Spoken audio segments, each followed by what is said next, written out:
Dober večer, ekipa. To je zdaj v bistvu pred vami sedijo 4.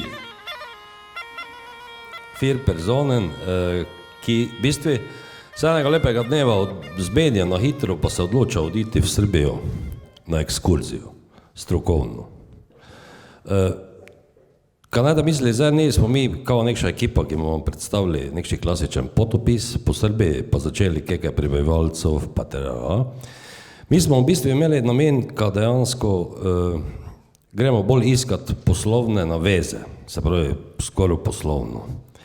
V bistvu hecam se. Iskali smo sorodne duše, ki bi se nam letos na našem mini festivali priklopili in jaz mislim, da nam je to tudi grotalo.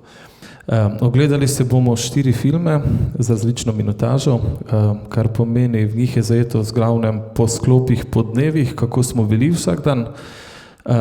Prvo smo bili v Kangiži, potem smo šli v Kikindo, sledila je Subotica ter na koncu še Beograd, kjer smo bili 2 dni. V vsakem kraju smo se za nekaj časa ustavili, opravili nekaj razgovorov, sestankov, malo nekaj pojedli pa spili, pa se odpravili naprej. Tako, ne bi zdaj nekako dolgo to zadrževali, pa najboljše, da si pogledamo naš prvi road trip oziroma potovanje iz Logarovec do Kangiže in potem še naprej do Kikinde. Hvala.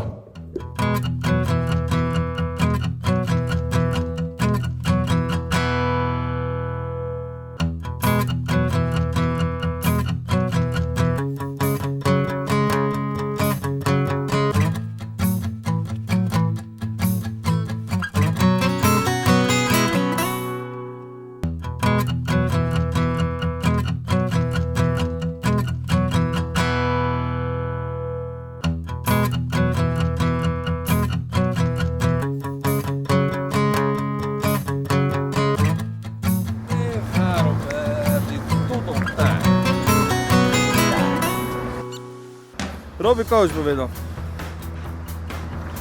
Ura je 4:30, prišli smo v Šerčardo.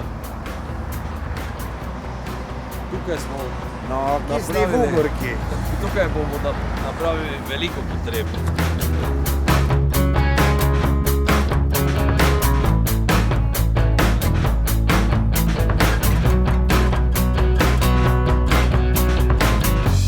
Ko pije Radensko 3 srca, može 3 puta da prca. Dobar dan, gdje idete vi? Pa idemo mi za Kikindu. Pa ne može, imate evropske te ulaznice, prolaznice, ili? Imamo mi vizum i sve. Smiješ ti tamo? Imamo mi i crnu kartu.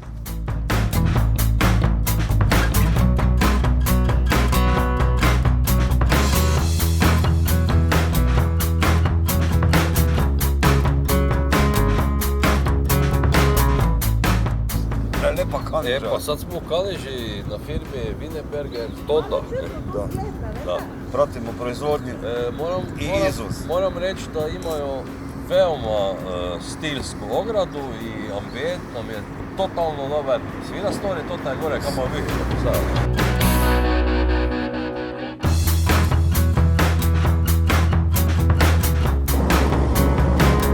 Ekipa od društva 29. pa še posebej pozdravlja Marija iz Wienerbergera. Borinca.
samo u letu. A u letu? U letu ide ženska, ova muškarac. I pikira. Da. Inače ovako nema šanse.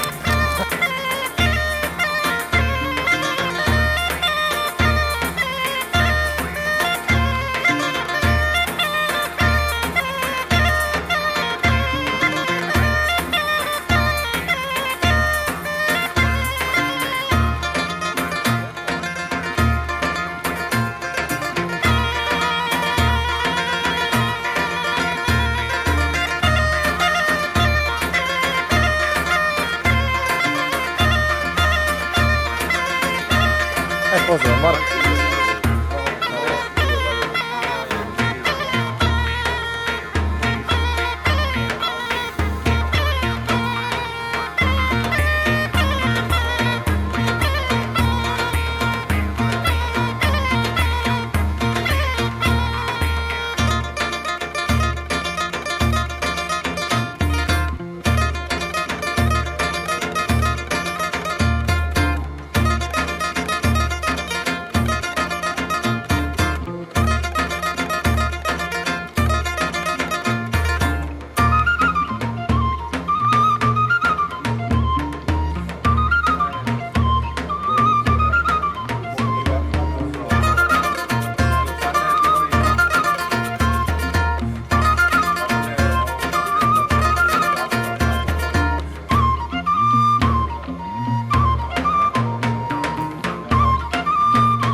Imam izuzetno prijatnu dužnost da pozdravim opštine Križevci.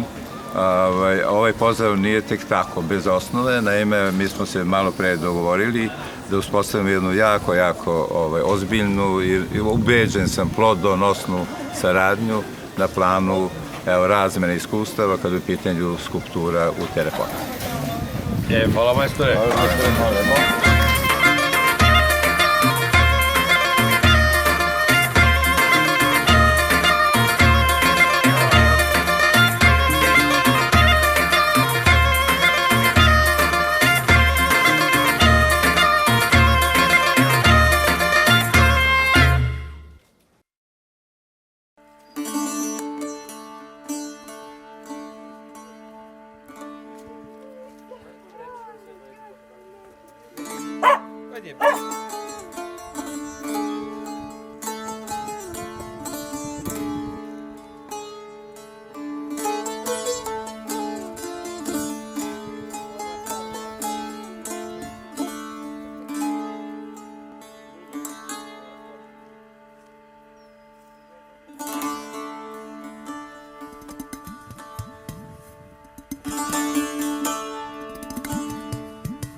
mogu nešto da vas pitam? Izvolite. Vi ste iz Kikinde. Točno. Baš Pa sam gdje bi rođen ja ovdje, sad- ovdje gdje- vidiš, na parkirištu. Aha. Znate šta bi vas molio? Gdje bi ja sad mogao ovdje naći dobru kaficu da popijem? Pa sam da gledate, možete biti ovdje iza Čoška, iza ovog muzeja. Tamo se nalazi slatko. Aha, slatko. Sam niso sedim, skroz okno vidim le sebe. Joj pa kako srećen bi bil, češ i bi videl še tebe. Joj pa kako srećen bi bil, češ i bi videl še tebe. E pa Siniša, mi smo se kod tebe super proveli. Jedno pitanje, tehničko da ti postavim. Da li ti misliš da bi naše dvije opštine, vaša Kikinda i naši Križevci, koje su veoma manje nego Kikinda, mogli ovako u turističkom smislu nešto da surađuju? Pa iskreno, bitna je samo dobra volja. Pa da. Znači, to je prvi pokušaj da se napravi nešto, znači jedna najbitnija stavka je dobra volja, sve ostalo može da se nađe način, kompromis, rješenje, pare nisu bitne, para nema, pa tako da mislim da uvek bude bolje kad ja kok nego dok se zasjeda, dogovara, pregovara. Baš tako. Ljudske priče, je? Da, ljudske priče, mislim da je to to je u stvari danas neki moderni način komunikacije, rada i u svim segmentima života. Smatram da je to nešto normalno, da to rešava se u hodu i zašto ne, ja bih bio rad da budem deo ekipe. Čuj stari, ali daj ti mene reci, bi ti nama dao jedno 5-6 sovica pa da mi Sovica? u opštinu Križevci da Eno ponesemo. tamo na kilo se prodaje. Na kilo ih ima. Pošto ne znam, naši ljudi to 100% ne znaju, da kod vas ste popularni totalno u svijetu po tim sovicama i ima ih stvarno puno i dobro je to za vidjeti.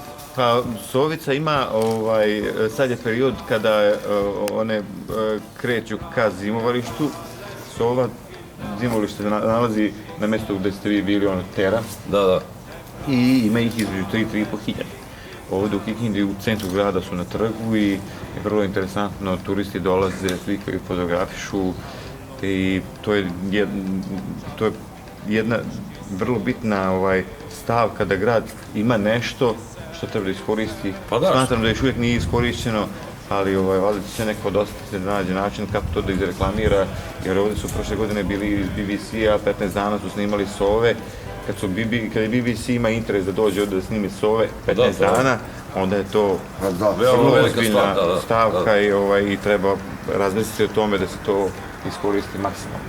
Imamo i ovdje i mamuta, skelet mamuta, najočuvaniji skelet mamuta u Europi.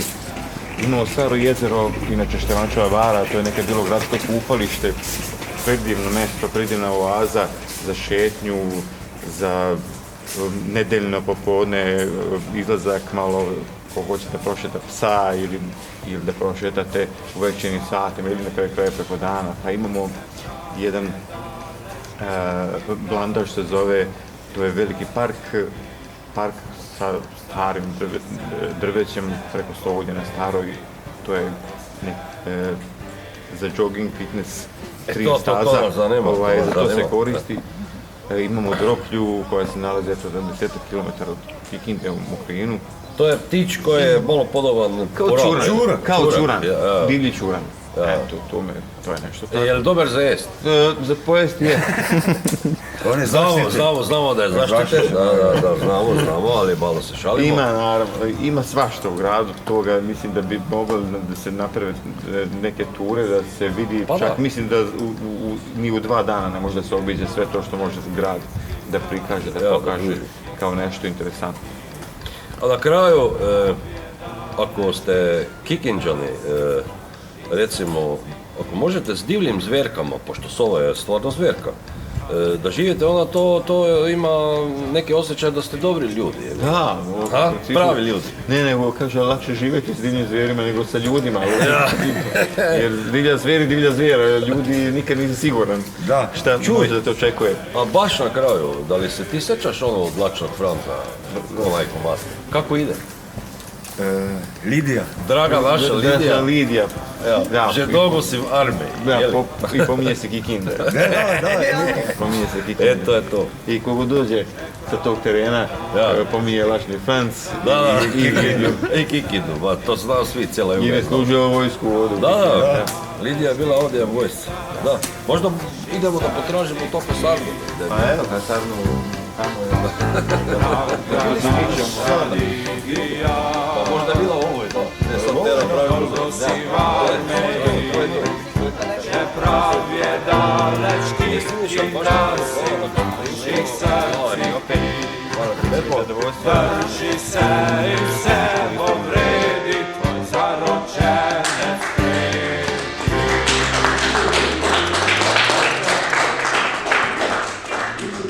V Vojvodini je v okrog 450 mestih vsako leto zimuje približno 30.000 sov uharic. Leta 2009 so v centru Kikinde našteli 750 sov in zato velja Kikinda za največje prezimovališče sov na svetu. Zaradi tega je Kikinda tudi postala, tako kot smo videli v filmu, zanimiva za turiste.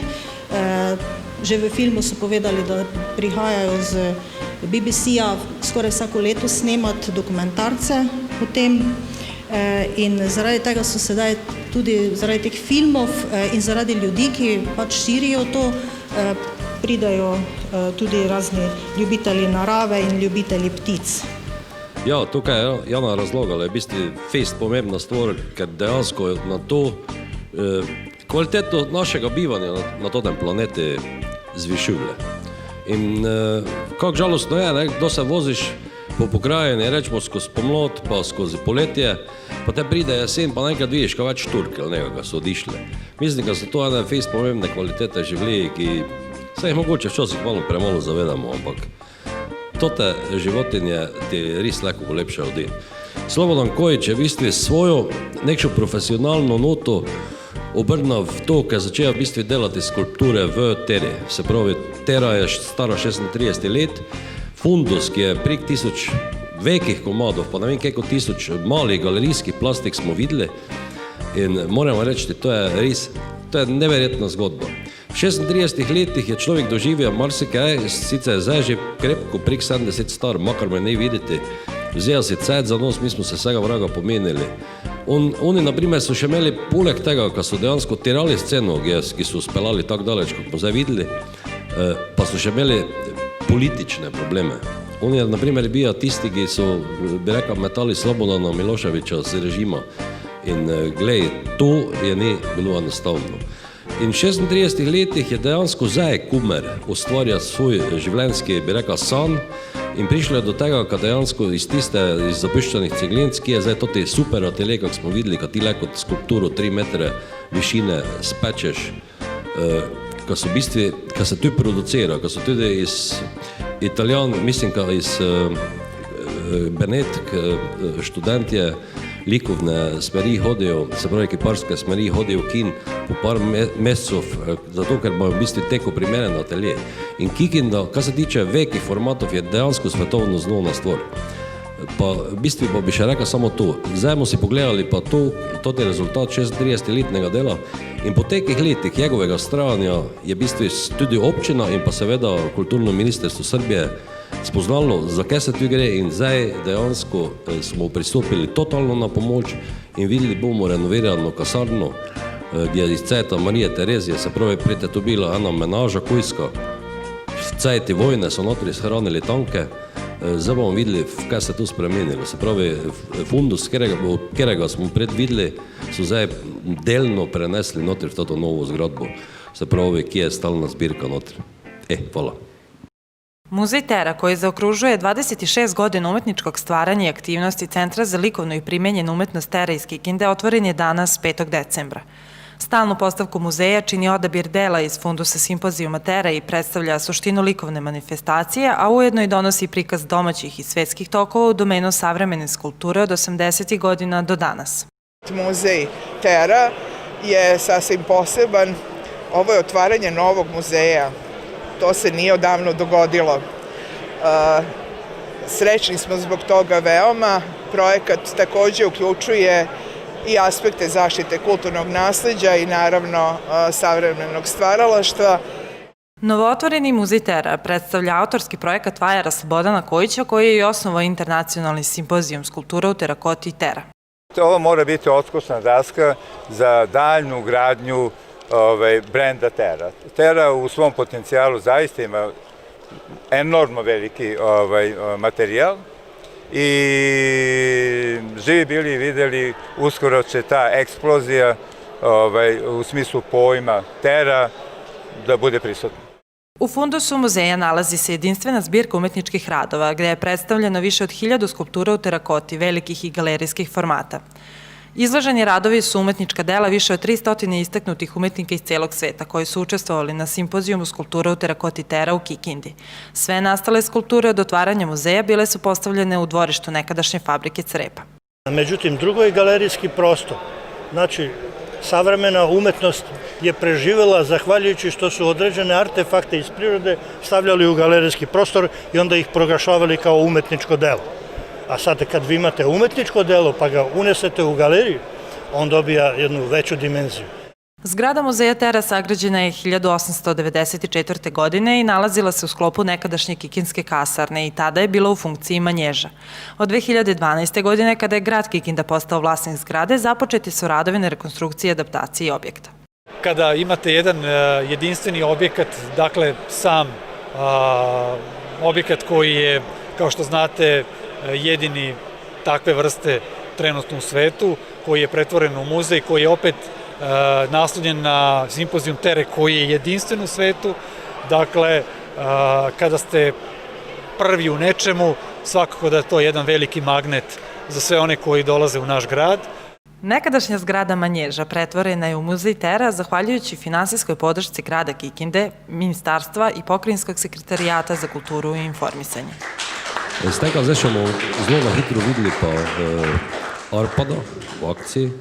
Arpad je dejansko resen hütumetnik in underground je njegova, bi rekel, njegovo področje. Tudi videe, kjer si sam posname od svojih razstav, o svojih delih, videi so tudi hudo dobri. Evo.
Evo, kaži mi što si napisala.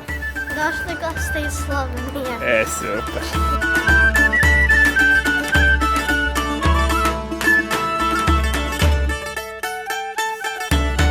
Koje su ti sad nove skulpture? Ova, što držim. Kako si je nazvao? Freedom. Frida? Freedom. A Freedom?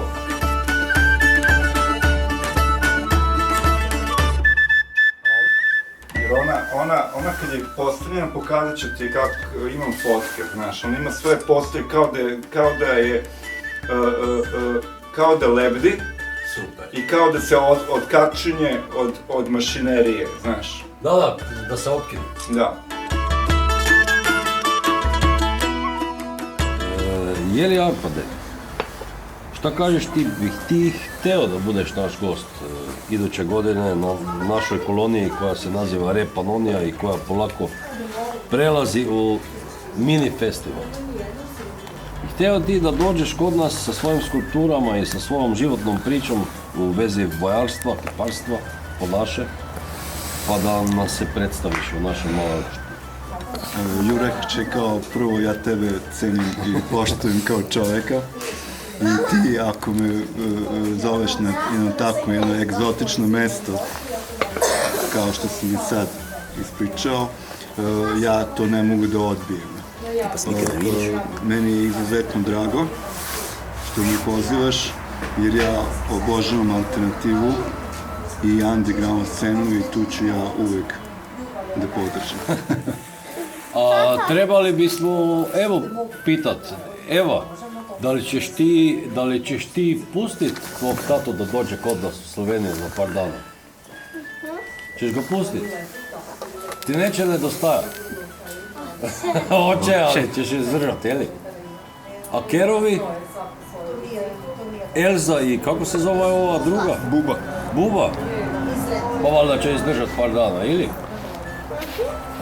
Super. Kao što primećujete, ja živim jedan sasvim normalan život. Imam ćerku, imam ženu, imam svoje ljubimce i moja umetnost je skroz drugačija od realnosti. Stari, super, a sad na kraju bi mi još zamolili Terezu da ona nešto reče za našu priču, ukupno što ćemo raditi. Tereza. Jeli, Tereza? Ne, nije, Elza, zajebao sam ga, Elza je ona prijateljica. To je moje kuće koje smo usvojili sa ulice. Sa ulice smo je dobili. Imamo Bigla koji je jako ljubomorno. Ja, normalno. I sad se naš prijatelj Draž Elzo uzeo za svojo i sad je Buba normalno ljubomorno. Robe, kaži ti meni, pa kako ti je u Subotici? Pa u Subotici se osjećamo veoma dobro, pošto najeli smo se kod kolege Arpada, fenomenalno. Roštilj je bio za 10, bio je baš za 10, jel? Prijatelji. Bio je za 15. I super, a sad ćemo s kolegom da idemo malo pogledat subotičku alternativnu scenu, koliko se danas može, pošto je nedelja i to je to.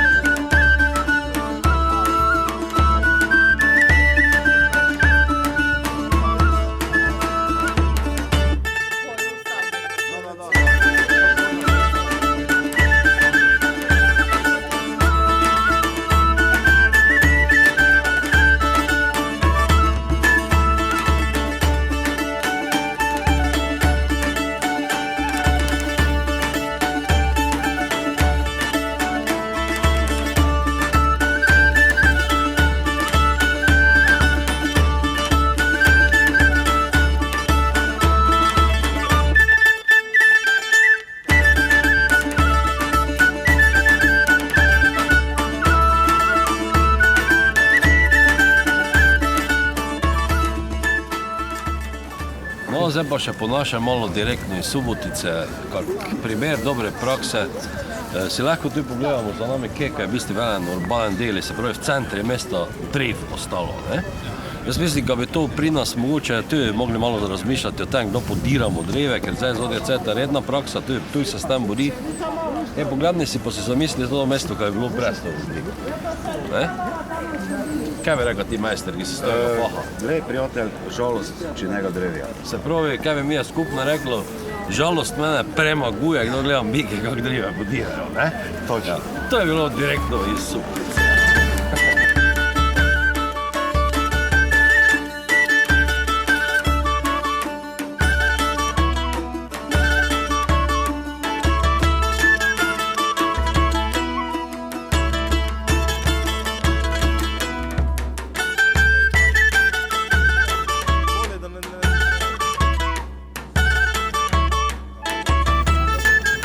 Ovo su naši prijatelji.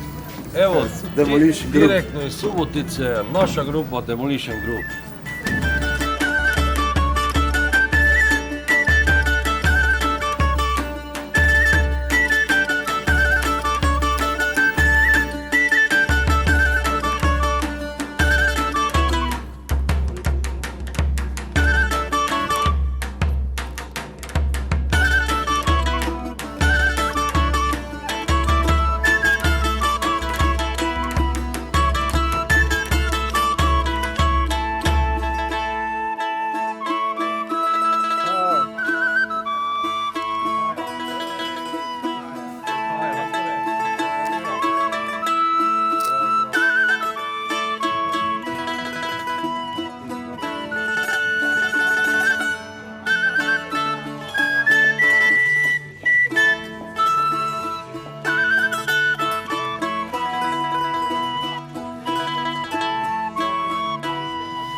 Već kad će biti tu svuda te velike skulpture, umjetnost, sve to, da to ovdje budu taj nešto, neka vina, kuvat ću ja neke snebanci, i tako to, znaš, kao neka galerijski prostor. Ovdje će biti pozorišne predstave, ovo sad je galeriju preuzeo za pozorište naš jedan najpoznatiji glumac, taj Goran Jeftić, on će da vodi taj pozorište, sve, znaš, klub.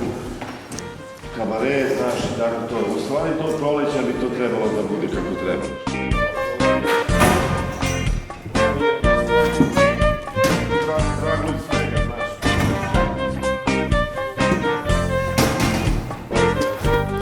Super. Ovo je stvari glavnih dela.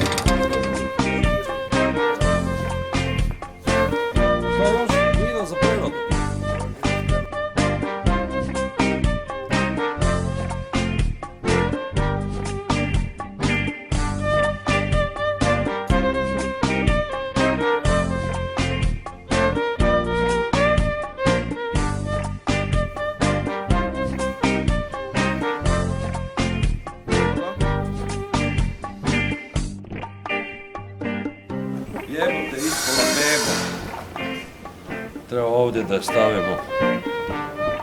Da ne smrzne. Jeli Viktore, reci ti meni, da li smo mi sad to na svemiru, jeli? A to je svemir, vidiš.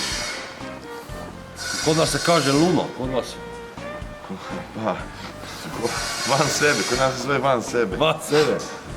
A ti ljudi, to su neka svemirska bića.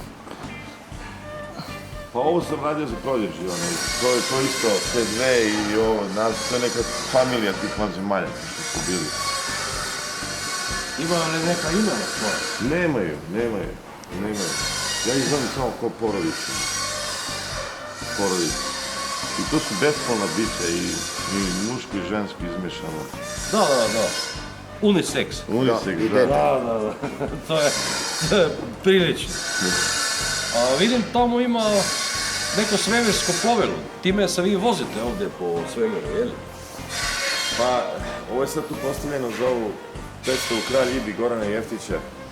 A ovo je inače scenografija za tu predstavu koja je bila jako posjećena sad za vreme festivala 9. I ta predstava je bila stvarno ispunjena do posljednjeg mjesta, rasprodata unapred, čekamo sljedeću godinu opet krene bolje vreme da može ovdje da se odigrava. A baš ovdje se odigrava? Ovdje se odigrava, publika stoji tu, s tim što za njih napravimo posebni podijum. Da. Iznajmimo stolice, napravimo podijum, da sede tu između ova dva rova i gledaju ovdje. Super. Dosta veliki poduhvat u suštini da bi se prilagodilo predstavi, ali vredi zato što je kakva je scena i stvarno. Super, gledaj, ko u Beču. Znaš ko ovo filharmonija? Da. Veliki, da. Ko u Bečku filharmoniju, da. Ima tu dosta stvari koje za vreme festivala radimo za sponzor. Onda nam ta scenografija ostane.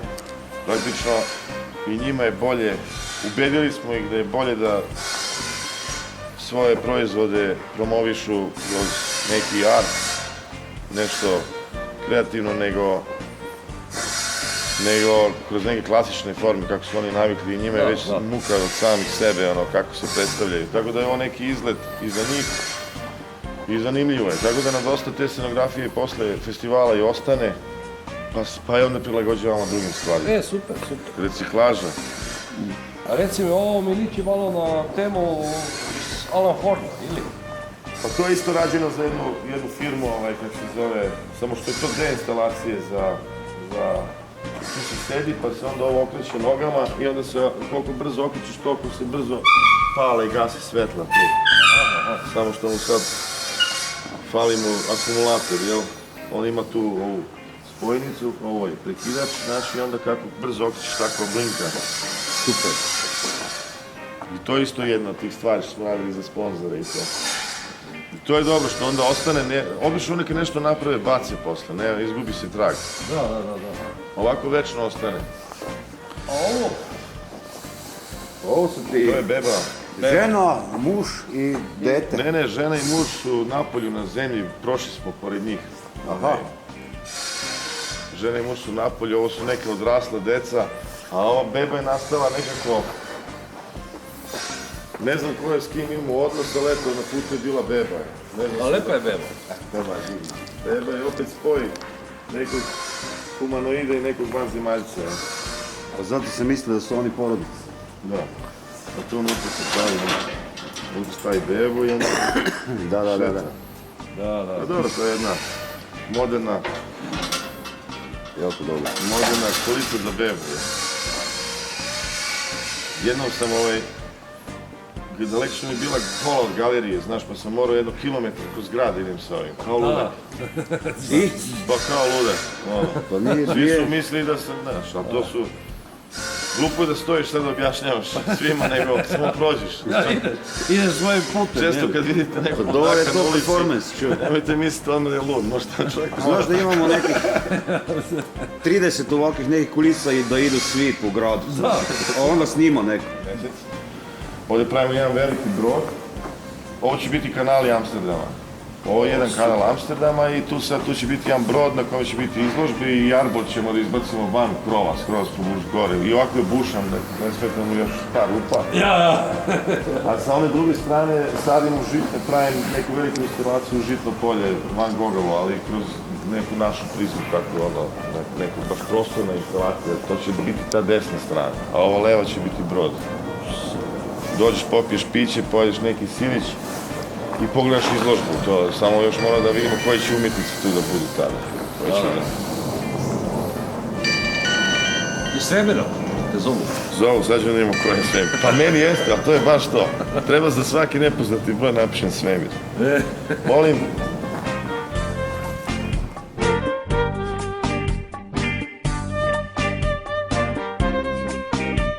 Kako bi bilo super da dođeš ti u naše krajeve? Super su mi ta gostovanja gdje su napravljena gostovanja, gdje je koncept takav da su ljudi slični meni, a ne... Mnogi projekti se prave kao projekat, znaš, i tu kad gostuješ, mislim ja i ne idem odmah, odlučim da ne idem, to ti je napravljen koncept da bi se nešto kao desilo, da bi se uzelo neke pare i to, ali kad čovjek radi srcem, tu sam uvijek, znaš, za, tako da dolazim kod vas, super, ne znam kako god, ali dolazim. Predstavit ćemo Ciglanu, predstavit ćemo festival 9 i dovest ćemo neki program. Koliko to traje? 2-3 dana? To vam traje 5-6 dana. 5-6 dana, super. Onda ću s Tomom ću ja da se dogovorim već oko programa i sve to, tako da nemamo lera ništa, nego da svaki dan nešto gori. A pošto sam ja bio ove godine sjeban, ja bih stvarno isto, ako ću uspjet, nadam se da hoću, došao bi ovdje kod tebe da odrazim neke strukturi kao što sam obavezno. To obavezno, znači to sad, znači praktično nema drugi. Samo da izvedemo... Čuj, a mi bi trebali ovo bebu bolečnu da stavimo u ono akulica. Tek što nije počela plakat. Počela je, znaš. Evo ovako sad ćeš ti ovdje lijepo, fino. Laku noć. Ja, laku noć, da. Ćemo da upalimo neku vatricu da bude toplo. Da bude toplo.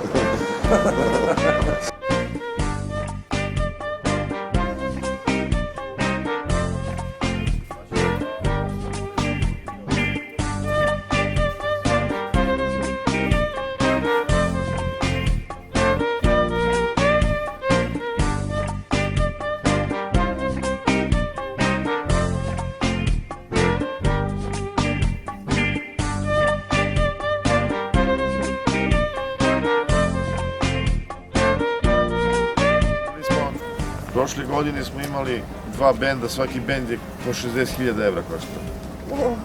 Samo jedan bend 60.000 evra. Koji bend ste imali? Pa imali smo The Antwoord i... Nema. Pa da, i Gwen Atkinsa sa Filharmonijom. Pa sad ti zamisli, samo smo iznajmljivanje bubica za 60 muzičara ti je 4.000 evra i ti, znaš, pogledaš to, znaš.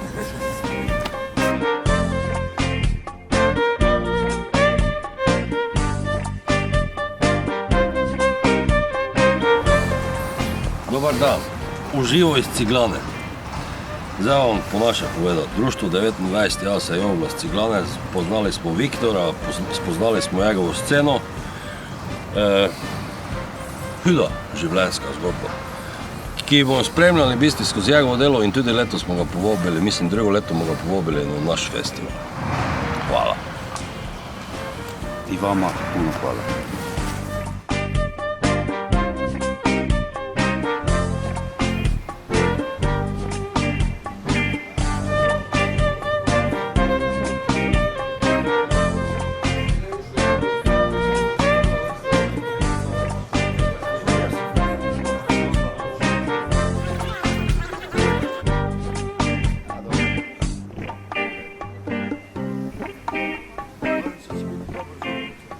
Biće. Ajde, hvala. Ćao, bok. V bistvu smo zdaj videli našega kolega Viktora. Moramo reči nekaj, ne? Mi, kdo smo prišli k jemi, je to dejansko v tistem cajti cela scena, ki jo oni tirajo. Oni isto delajo zelo zanimiv festival. Oni temi pravijo festival kreative. Vače pa se prav uradno reče Festival 9. In mislim, da že traja nekih 7-8 let ali tu nekaj. Da je on nam začel razlagati, kaj oni tu delajo. Vse to bomo zdaj v naslednjem prispevki videli. Oni v bistvu se grejo festival, na katerega povabijo 1000 kreativnih ljudi, od akademsko izobraženih likovnikov, se pravi umetnikov, pa do male dece. In te malo spravenja, čakaj malo, prijatelj, kak ti 1000 ljudi, mislim, kak se vi to grete? Je reka, glej, pa ti dobro znaš, kako je to, kad napraviš 1000 sendviča. I svakom daš jednu Coca-Colu. Je točno tako. Ampak vse to, kar smo zdaj videli, v bistvu več ali manj sponzorirajo veleposlaništvo, ki so v Beogradu veke firme, ker tukaj je pred razlaga gori od kanali, ker tu dejansko smo mi šetali notri v bazenih gline, se pravi priprava gline za nekdanje ciglince. In tu notri oni to, ne vem, če ste bili pozorni, podeskajo in notri se gledališče dogaja, notri se dogaja, skoraj lahko rečeš opera. In wow, res veka stvar. V bistvu Viktora spremljam že predvsej dolgo, seveda prek Facebooka, in moramo reči, kako me čakam den, kada je prišel v bistvu k nam na naš festival, pa poveda svojo zgodbico, ki je res zelo, zelo zanimiva. Še to bi povedal, ka pa v bistvu festival s 1000 ljudi speljati, mislim, neverjetna zgodba. To, kaj pa smo, kako vam razlogam, dejansko smo mi zdaj videli njegovo sceno, kdo spi, se pravi v zimskem cajti, kdo mirivle. Zdaj v totem prispevki bomo videli, kako to zgleda, kdo to živi.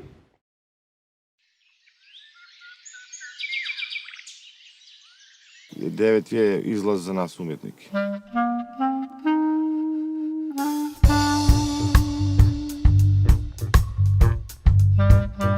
Napravili smo jednu 9,9 metara. 9 je jako dobra ideja.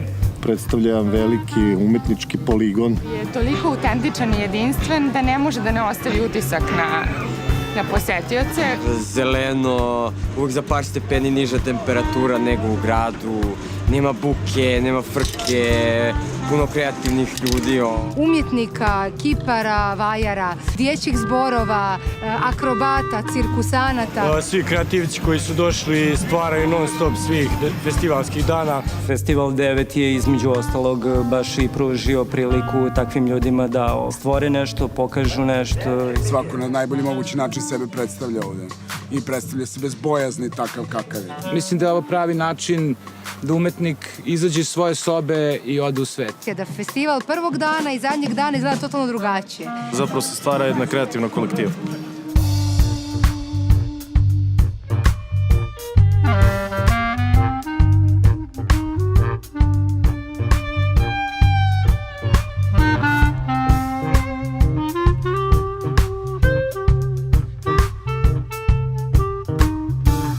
Ciglana je kultno mesto i definitivno je savršena lokacija za ovakav festival.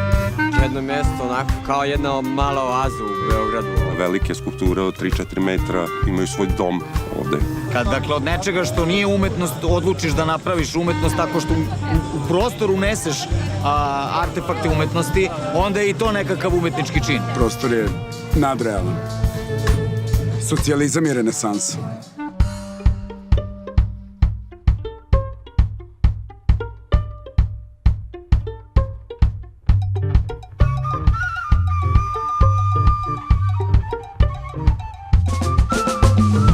Djeca trče okolo, psi trče okolo, svira na različitim stageima, različiti stilovi, radionice, sve koje smo posjetili. Bio sam zapanjen tom količinom dela koje su ovde izbačena. Devetka šta je pokupila, ono mladi to, ja ne znam koliko to, više 500 izlagače, bravo.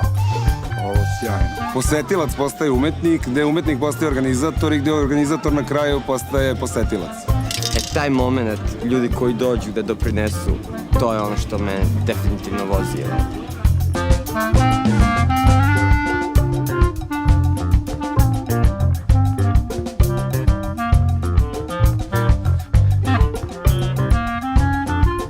Devetka kad su mi prvi put objasnili sam koncept i bilo oslobađanje svih 9 umjetnosti. Što je sjajna kontra onome što inače može da se vidi. Ovaj događaj potpuno je bio potreban Beogradu. Mislim da ovo treba da postane nekako svakodnevnica. Od ono najsitnijeg puzajućeg djeteta do babe sa štapovima i dede, svak može pronaći nešto za sebe, jedino pod uvjetom da ga zanima nešto kreativno, šareno, veselo i inspirativno.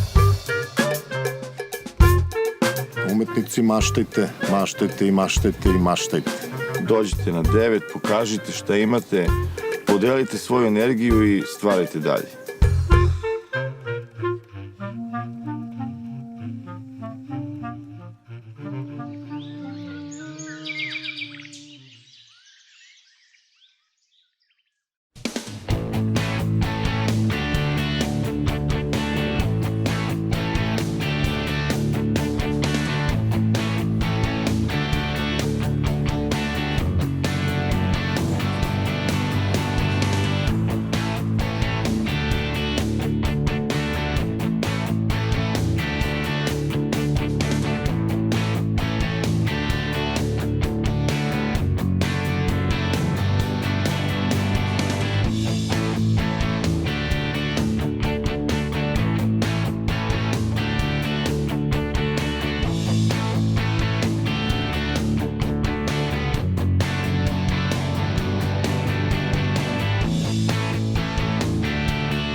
Ličite mi na jednog poznatog režisera.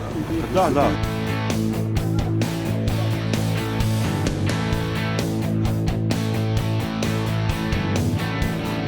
Kažite mi, znate li možda ko je profesor Duin ovdje? Znamo kako on je na lektoratu zaposlen, pored WC-a imao svoju kancelariju. A na koje spratuje? Prvi sprat. Znamo ga. Kako znate vi za njega? Pa vi smo stari prijatelji. Znate, on je još od časa kad je u Balaševiću pjesmi, znate, njega se pomeni.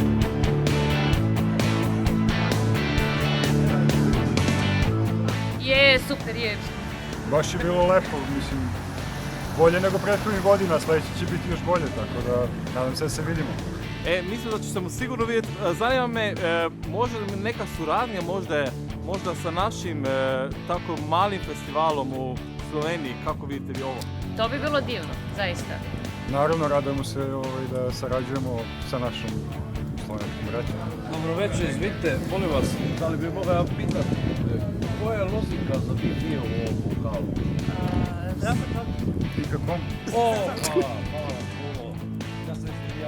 Bilo bi super da gostujemo sa nekim filmovima, a možemo i da držimo neku radionicu, a evo da smo raspoloženi da zajedno pijemo.